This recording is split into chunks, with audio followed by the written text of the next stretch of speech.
Hello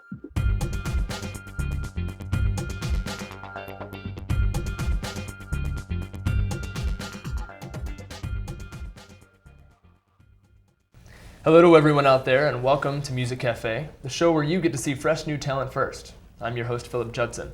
We find local aspiring musicians in the Chicago area who have always dreamed of making it in the music industry, and now we are giving all of you the chance to get to know them. Tonight we are joined by Dave Krupa, Justin Francios, and Varel Prendergast from the band Hopah. Thanks for joining us. Thank you. Thank you. I want to start by asking you guys, how long have you been together, and how did your band come to be? Well, I've only joined the band recently, probably about 3 months ago. So these guys have been together for a couple years, right? Yeah. Justin and I were playing since high school together, through college and a few different projects. And then after that, we found a drummer who unfortunately couldn't be with us here today, but Reed. He was with us for 3 years. We were playing with another vocalist, kind of on and off doing shows in the city, but it's been about 8 years that we've been trying to come up with a good sound. So was the band formed just for fun, or was it something you guys have always wanted to do? I guess mainly for fun, but this is obviously something that this isn't also the first band that any of us have ever been in. So, excuse me. It's something that we kind of got together and it felt right. So, just pursuing it a little more. Yeah, music for us is certainly a fun thing to do, but at some point you have to say, all right, we need to get a little bit more serious about it.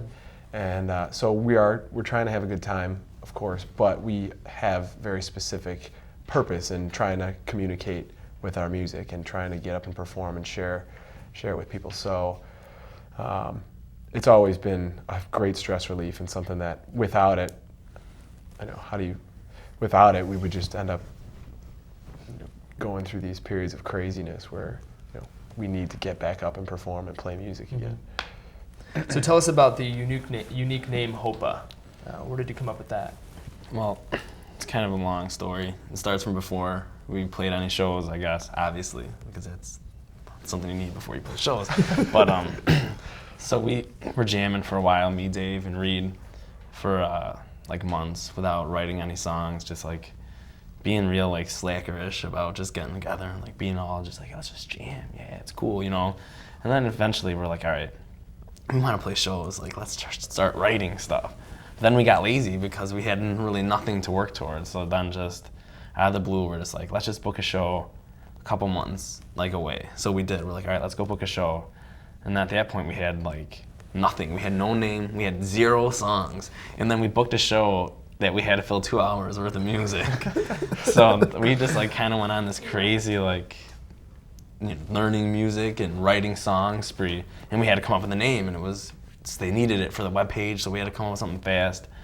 And coming up with a band name is a hard thing to do when you don't have an existing idea already. And you go through all the avenues of thinking about movies you like, songs you like, characters from books you like, words you think are cool and would work good together in a band name. You go through the dictionary and be like, oh, this is an interesting word. But Urban Dictionary. Yeah, the Urban Dictionary, But so I was just thinking about a movie, and I was like, Meet the Parents movie that just came out recently. It's pretty funny. One of my favorite lines is when he's talking about the altar, and he's like, oh, you would know that as a Hopah, because Greg was Jewish, and he didn't know what an altar was. And that was pretty comical to me. So I was like, hey, what do you guys think of the name Hopah? And they were just like, I had no idea what it was. yeah, we just kind of. I don't care. We just needed a name. We had this show at the. You bastardized. We bastardized it. We had been telling people for months, come to this show. We were expecting a huge turnout. We just needed a name. So. And it was kind of cool because the way we turned it from Hopah to Hopah almost makes it sound I guess we thought kind of like tribal-ish in a way, which kind of went along with our improvisational style of music. So we're like, all right, this is cool. It's kind of got that feel to it. So that's where we came up with the name Hopah. It's a nice name to have, actually, because when we play shows, people get that whole the Greek Hopah thing going on during shows, and it's a good chanting name. Nice. So builds Yeah. up the energy sometimes, just from the name. That's why it is a good name. So take us through the creative process that you guys go through when writing your songs. Well, generally one of us will come up with an idea on our own. Occasionally we'll come in and we'll just jam and something will come of that. But usually for a more cohesive piece, someone will bring something in, whether it's a whole progression with some lyrics or just a part, and then we will embellish on it.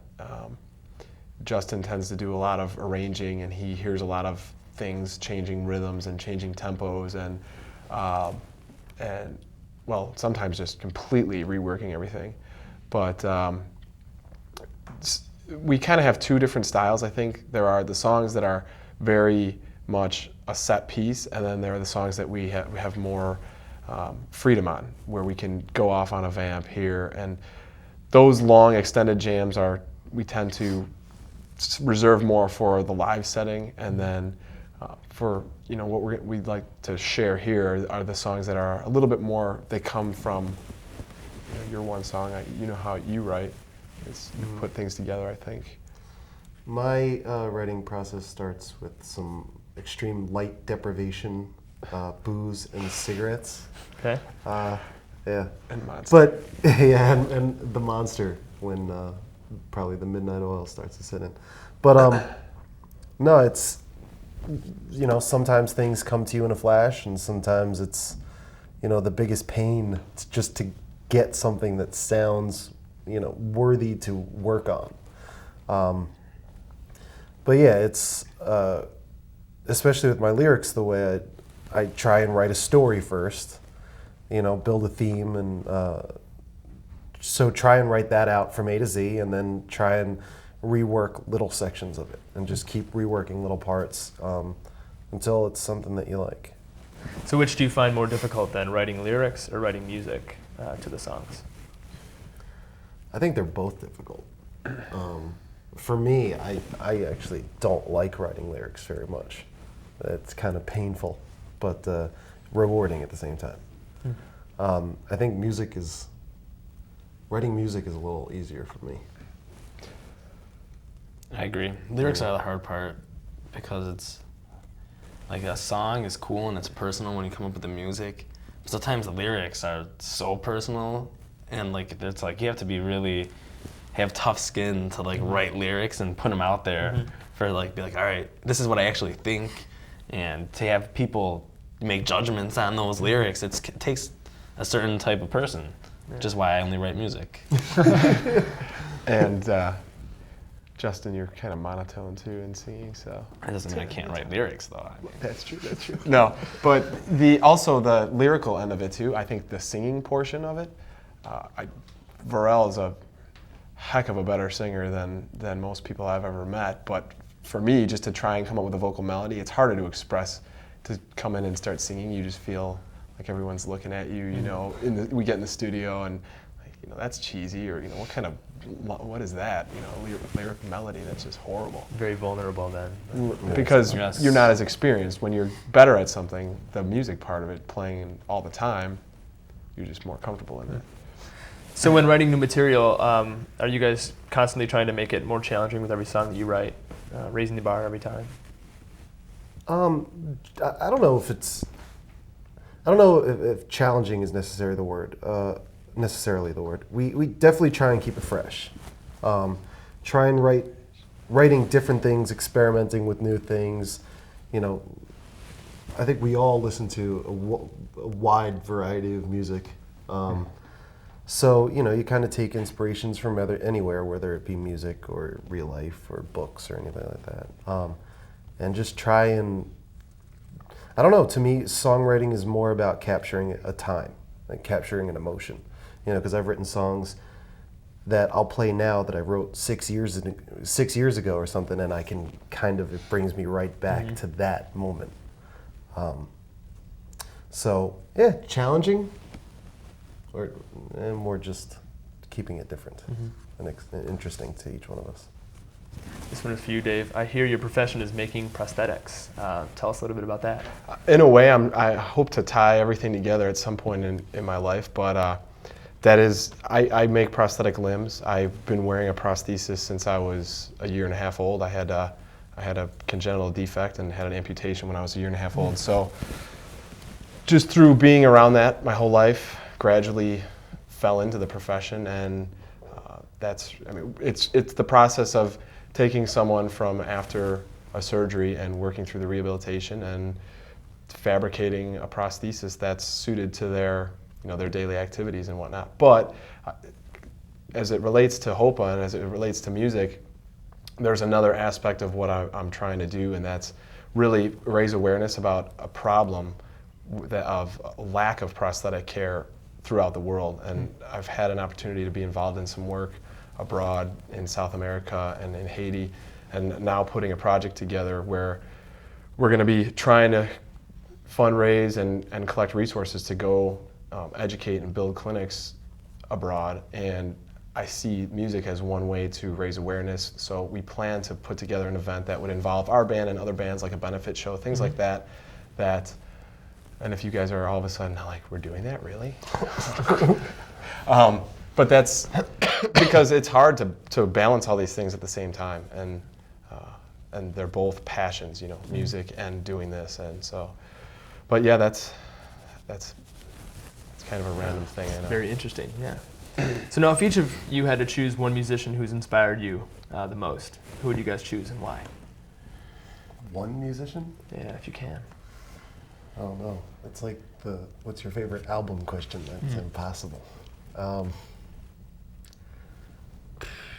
would Anybody say, else? well, I think guitar playing wise, Jimi Hendrix probably, for strictly from playing guitar. And then musically, I'd say probably the Beatles, just from, that was the first music I was ever really exposed to. What about you, Francio? I'd say in terms of bass players, as a specific bass player, when I draw influence from, I'd have to say number one is Victor Wooten, the guy who plays bass for Bela Fleck and the Flecktones, just because he's the sickest player in the history. Well, now, if each of you had to choose one musician who's inspired you the most, who would you guys choose and why? One musician. Anybody else? Yes, my musician guitar playing is Jimi Hendrix, for sure. And then musically, the Beatles. The first song I remember is Rocky Raccoon. That was and I know you got some inspiration. Yes, I do, Dave. Thank you for directing it towards me. I will. Yeah, Good segue. In terms of like as a bass player, Victor Wooten from Bela Fleck and the Flecktones, because he took the bass and showed that it doesn't have to be necessarily just a background rhythm type instrument, that it could be up front and actually be doing something that carries a song instead of just supporting it. And then in terms of like just musical ingenuity, I'd have to say Miles Davis, just for his ability to conform within like strict rules, and the same exact ability to be able just to throw out those rules right out the window and be able to still keep it interesting and relevant. Bro. Can't say one, so I'll say a couple. Guitarists, I'd say John Scofield, Eric Krasno, just a bunch of just jazz guitarists. I love jazz guitarists. Vocally, I'd say Jeff Buckley, Marvin Gaye. Paul McCartney. I don't know. There's a bunch. I could kind of go on forever, but yeah. So tell me about the craziest thing that's ever happened to you guys while on stage. Well, Varel's been with us for 3 months, so I don't know if anything wild happened to you in your past bands. If so, I'd like to. Well, why don't you guys start? I know Justin's got a story somewhere. I've never experienced any craziness. All right, I'm going to tell you about a crazy experience that Justin had on stage once. 2 years ago for Halloween, we decided to do, every Halloween we like to do a show where we're performing as another band. Some other bands have done it. Yes, I know it's not the most original idea, but whatever. It's all in good fun. Exactly. So first time we did it, we did the Red Hot Chili Peppers, and we played the entire Blood Sugar Sex Magic album. and Justin played the whole show in his tighty whities. So we were gonna do the sock thing, but surprisingly, we went off stage at the end of the show. We go off stage, we're in the back. We got the sock. We're like, all right, come on, let's do this. He's the one in least clothes already.